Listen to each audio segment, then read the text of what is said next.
હે પરીક્ષિત,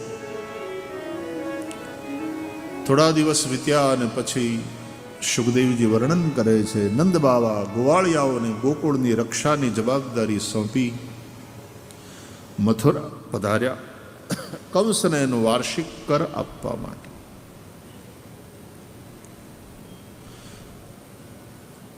નંદ કે આનંદ ભયો, ભગવાનનું પ્રાગટ્ય થાય, આનંદ ઘન. नंद के लालो भयो या नंद के आनंद भयो, बात एक ही है, क्योंकि श्री कृष्ण आनंद घन ही है. सच्चिदानंद रूपाय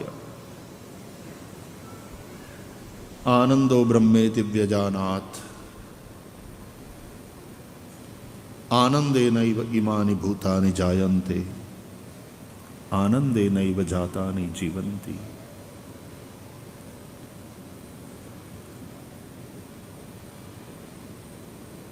એ અનુભૂતિમાં, એ આનંદમાં પણ સમયે સમયે કંસને તો એનો કર ચૂકવવો પડે. કંસ એ દેહાભિમાન, દેહાભિમાનને હિસાબે થઈને ભૂખ લાગે, એ ભૂખનો અહેસાસ થાય, હાલો જમવા બેસી જાઓ, ઊંઘ આવે, થાકી જવાય, ચાલો થોડો આરામ કરી લો. કંસ એ દેહાભિમાન છે. અંતે તો આપણે દેહમાં રહીએ છીએ. કંસને એનો કર ચૂકવવો પડે. ભૂખ પણ લાગે, જ્ઞાનીને ભૂખ લાગે, એટલે શરીરને આપવું પડે. એ શ્રમિત થાય, એણે ઊંઘવું પડે.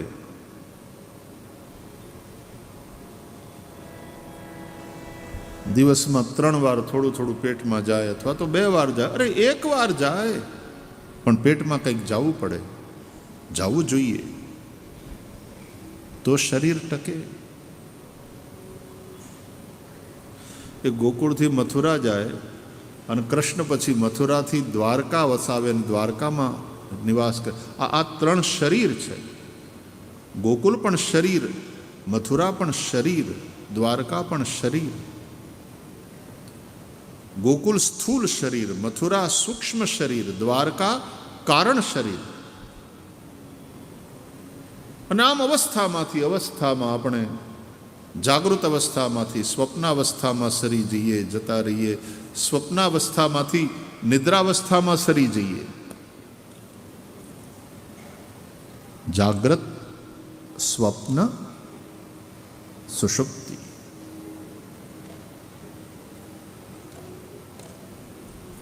સ્થૂલ દેહ, સૂક્ષ્મ દેહ, કારણ દેહ.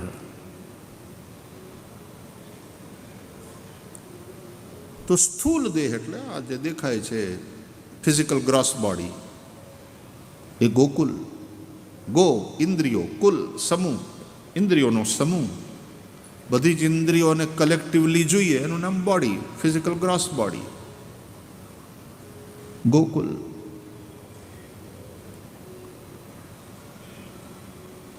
અને ત્યાં તો ભગવાનનો જન્મ થાય, કૃષ્ણ જન્મ, નરસિંહનું પ્રાગટ્ય.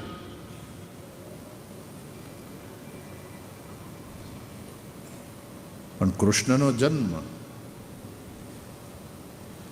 સ્થૂળ શરીર, ગોકુલ. ત્યાં રહે છે નંદ યશોદા, ત્યાં વસે છે ગોપીઓ અને ગોવાળિયાઓ. નંદ જે સૌને આનંદ આપે તે, યશોદા બીજાને યશ આપે એ.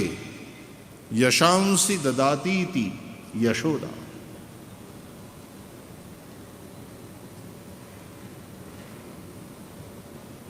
ઘરના ગામના જે મુખિયા હોય ને, એ એવા હોવા જોઈએ કે બધાને આનંદ આપે.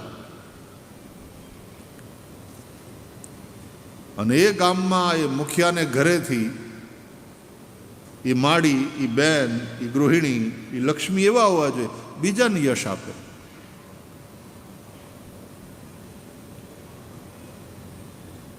જશ હાટું થઈને બાંધે નહીં, મને કોઈ જશ દેતું નથી, હું આટલું કરું બધાને માટે, હું મરી જાઉં. બીજાને યશ આપે.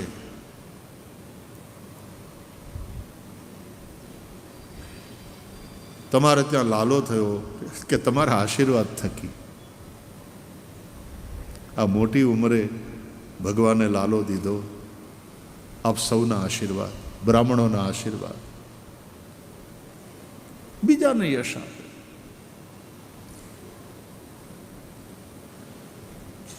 મોટી ભાભી, મોટી બહુ હોય, નાની દેરાણીના વખાણ કરે કે આ કેટલું સરસ, કેટલી સરસ રસોઈ બનાવે છે અમારે આ નાની વહુ, નાની દેવરાણી.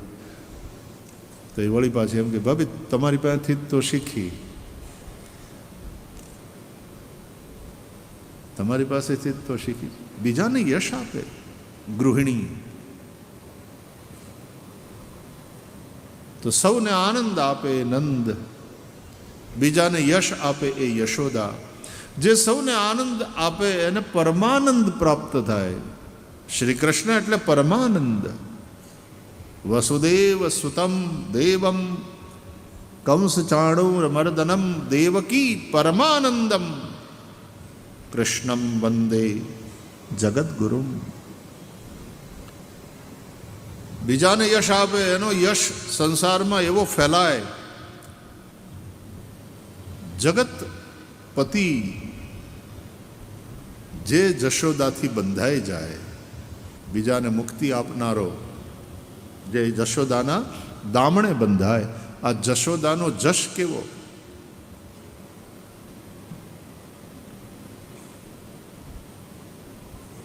એ આનંદ, એ ઉત્સવ, જાગૃત અવસ્થામાં આ બધો આનંદ લઈએ. પછી મથુરા ગયા. એ સૂક્ષ્મ શરીર છે મથુરા. મન, બુદ્ધિ, ચિત્ત, અહંકાર, સ્થૂલ શરીર ઉપરાંત આ બધી વસ્તુઓ છે ને આપણી પાસે. We are not only physical gross body. એના કરતાં આપણે કંઈક વિશેષ છીએ. આપણી પાસે આપણી લાગણીઓ છે, આપણી પાસે આપણા વિચારો છે, આપણી પાસે આપણી સ્મૃતિઓ છે, આપણી પાસે આપણા ઈગો છે, આપણી પાસે આપણી તર્કની ક્ષમતા છે, નિર્ણયની શક્તિ છે. આને જ કહેવાય મન, બુદ્ધિ, ચિત્ત, અહંકાર. એ સૂક્ષ્મ શરીર, સૂક્ષ્મ શરીર એ મથુરા. એટલે મથુરામાં વસુદેવ વસે છે. વસુદેવ એટલે મન. મથુરામાં દેવકી વસે છે. દેવકી એટલે બુદ્ધિ. મથુરામાં કંસ વસે છે. કંસ એટલે અહંકાર, ઈગો.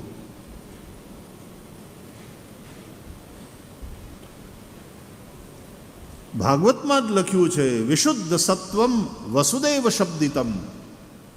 વિશુદ્ધ સત્વ એ જ વસુદેવ. સત્વનો અર્થ થાય મન. વિશુદ્ધ મન એ વસુદેવ. ભગવાન ક્યારે પ્રગટ થાય? જ્યારે તમારું મન વિશુદ્ધ હોય, તમારી ભાવનાઓ વિશુદ્ધ હોય. મનની ભાવનાઓ, મનની લાગણીઓ વિશુદ્ધ. ભગવાન કોનાથી પ્રગટ થાય? દેવકી. દેવકી કોણ? બોલે દેવમયી બુદ્ધિ. માત્ર આપણે બુદ્ધિમાન હોઈએ એ પર્યાપ્ત નથી. આપણી બુદ્ધિ દેવમયી હોવી જોઈએ. બુદ્ધિ પૈસામયી હોય,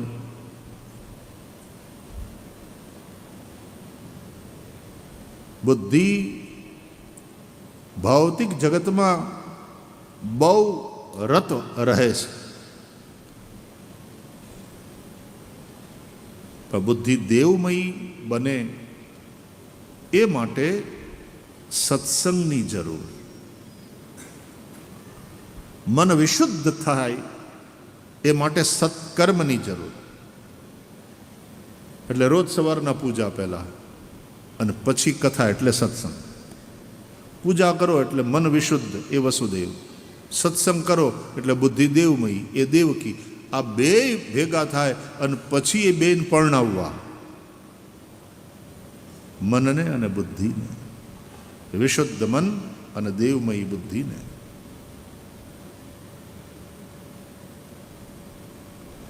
એ બંનેમાં ફ્રેન્ડશીપ હોવી જોઈએ. ફ્રેન્ડશીપ હોય તો પ્રેમ હોય, અને પ્રેમ હોય તો સ્ટ્રોંગ બોન્ડેજ હોય.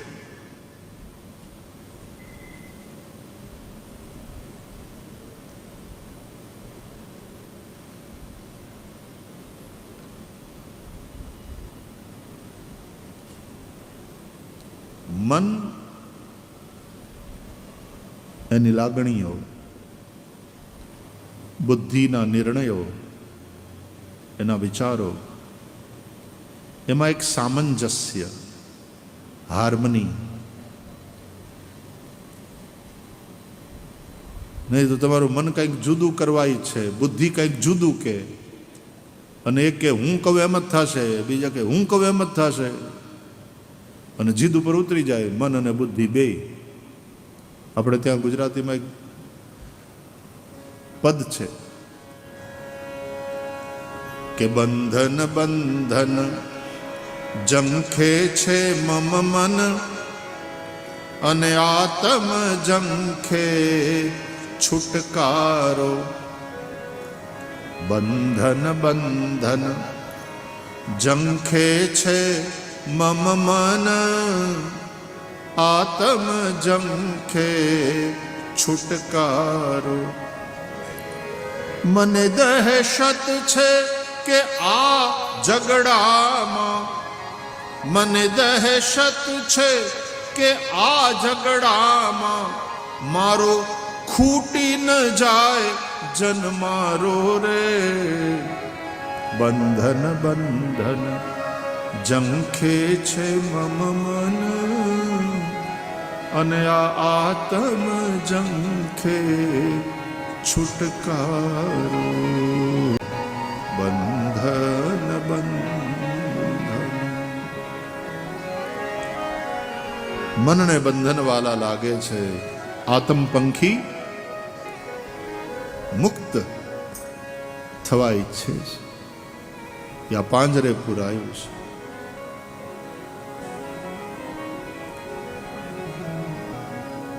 એક મુક્તિ જંખે છે, બીજાને બંધન વાલું. મને દહેશત છે, મને શંકા છે કે આ ઝઘડામાં મારો ખૂટી ન જાય જન્મારો. આમને આમ આખું પૂરું થઈ જશે. હું સમજાવું છું, આત્મ સમજાવે છે મનને. મીઠા મધુરા મન ગમતા પણ બંધન આખર તો બંધન છે. કોને ન ગમે હોનું, કોને ન ગમે હીરા, કોને ન ગમે જવેરાત, સંપત્તિ, પૈસો, જમીન જાયદાદ, છોકરા, પરિવાર, બધું વાલું, મીઠું લાગે.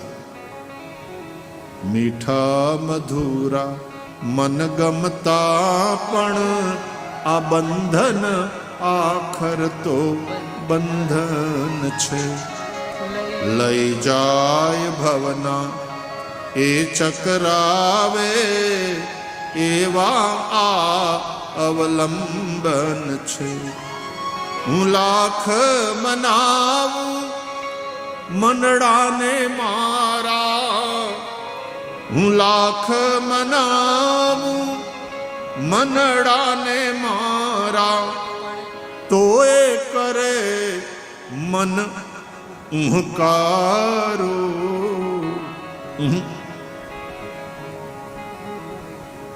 તો એ કરે મન ઉહકારો.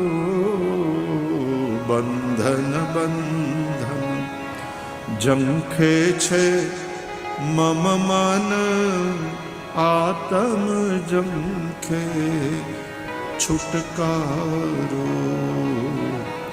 બંધન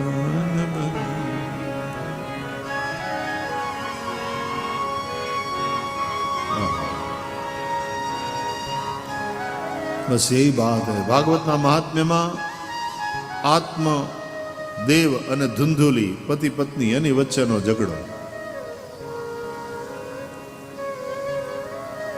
આત્મદેવને દીકરો જોઈએ, પતિને. કયો દીકરો? વિવેક નામનો દીકરો. પુન નામના નરકમાંથી તારે એ પુત્ર. અને કોણ તારે છે? વિવેક. બાકી તો દીકરા જો ખૂટલ અને આવું એવા પાક્યા તો ઉલટાના બાપાને સ્વર્ગમાં હોય તો ત્યાંથી પકડીને નરકમાં નાખી. પુન નામના નરકમાંથી તારે તે પુત્ર, એ વિવેક પુત્ર. જ્યારે પેલી ધુંધુલી એને આ ઝંઝટમાં પડવું નથી એમ કહે છે, તો વંધ્યા એ સંસારની સૌથી સુખી સ્ત્રી છે. એને સંસારના સુખો ગમે છે, સંસારના વિષયો ગમે. એટલે એ સાધુનું આપેલું ફળ ખાતી નથી. સાધુ પાસેથી પ્રાપ્ત થતું ફળ એટલે સત્સંગ, અને એનું પરિણામ એટલે વિવેક. બેનું સત્સંગ વિવેક ન હોય. પતિ પત્નીની વચ્ચે ઝઘડો હોય, સૌથી વધારે પીડાદાયક કોઈ વસ્તુ હોય તો પતિ પત્ની વચ્ચેનો ઝઘડો સૌથી પીડાદાયક. ઓપરેશન હોય, કોઈ શારીરિક સમસ્યાને કારણે પીડા થાય, ઘરવાળી પતિની બાજુમાં બેઠી હોય, સતત સેવા કરતી હોય, પતિની પીડાને જોઈ અને ઘરવાળીની આંખોમાં આંસુ વયા જાય. તમને આ ક્યાં થયું? આવું ઉલટાનું હું બાંધી પડ્યો તો સારું હતું. એનો આવો પ્રેમ જોઈને પતિની પીડા હળવી થઈ જાય.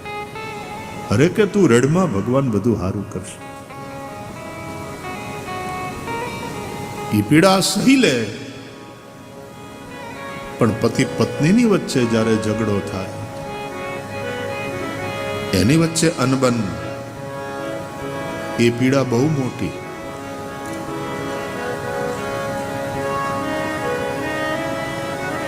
દશરથ કંઈક જુદું ઈચ્છે છે ને કઈ કંઈક જુદું ઈચ્છે છે. પતિનો મનોરથ અને પત્ની એનું પ્લાનિંગ એ બે મળતા નથી. રાજા દશરથ રામને રાજતિલક કરવા માંગે છે, રામને રાજા બનાવવા માંગે છે, અને મંથરાના કુસંગથી બગડેલી બુદ્ધિ વાળી કઈ એ રામનો વનવાસ ઈચ્છે છે. પતિ પત્નીની વચ્ચેની આ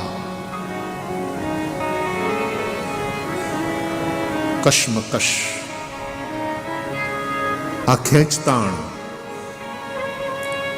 બંધન બંધન ઝંખે છે મમ મન આત્મ ઝંખે છુટકારો. હું લાખ મનાવું મનડાને મારા, તોય કરે મન ઉહકારો.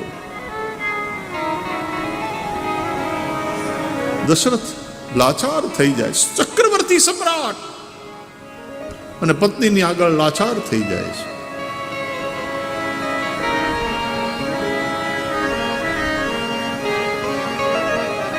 તું રામને શા માટે વનમાં મોકલે છે? રામની જગ્યાએ ભરતને રાજગાદી? કોઈ બાત નહીં, ઠીક હે, ભરતને બોલાવી લઈશ, એનું રાજ તિલક કરીશ. સૌથી વધારે રાજી થશે રામ. અને તું સાંભળી લે, તું ભલે ભરત માટે રાજગાદી માગે, પણ ભરત રાજગાદી સ્વીકારશે. મારું ખૂન છે, મને ભરોસો છે.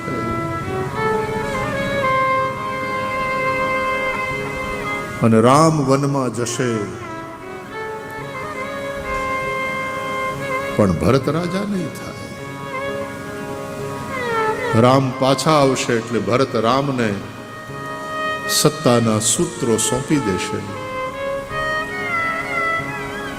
મારા દીકરાઓના સંસ્કારમાં મને ભરોસો છે. 14 વર્ષ પછી ઉજળેલી અયોધ્યા પાછી વસશે. પણ બે વસ્તુને ગંગા જળ પણ પવિત્ર નહીં કરી શકે. કઈ તારું કલંક અને મારો પસ્તાવો. મેં તારા ઉપર ભરોસો મૂક્યો ને મેં સબ કીન તો હી બિનું પૂછે, ઈ જ મારો વાંક. કે આ નિર્ણય કરવામાં મેં તારી સાથે ચર્ચા ન કરી, મેં તને વિશ્વાસમાં ન લીધી. એનું કારણ મને તારામાં વિશ્વાસ હતો કે હું જે કહીશ, હું જે નિર્ણય કરીશ એમાં હંમેશા તું મારી સાથે હોઈશ. કારણ કે તું મારી સાથે રહી છે, કઈ યુદ્ધમાં પણ તું મારી સાથે રહી છે. આવી વીર સ્ત્રી, બહાદુર સ્ત્રી. રથનું પૈડું નીકળી જાય તો ત્યાં પોતાની આંગળી ખોસીને કે મારા ધણીને યુદ્ધમાં કોઈ જાતનું વિઘ્ન ના આવવું જોઈએ.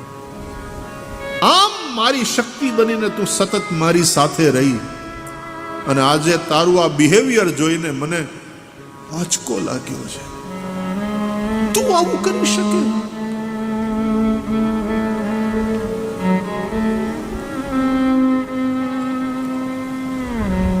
કવને અવસર કા ભયવું ગયવું નારી વિશ્વાસ. અયોધ્યા કાંડમાં દશરથજી બોલે છે, ગયવું નારી વિશ્વાસ. પતિ પત્નીના સંબંધ, ગુરુ શિષ્યના સંબંધ અત્યંત મહત્વપૂર્ણ છે.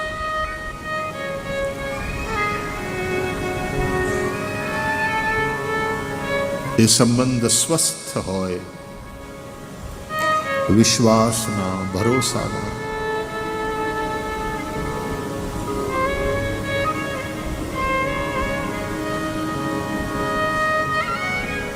કઈને કલંક લાગ્યું અને દશરથજીએ પ્રાણ ત્યાગ્યા.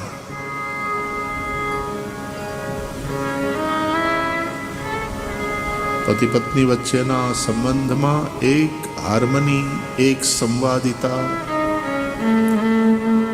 અનિવાર્ય છે.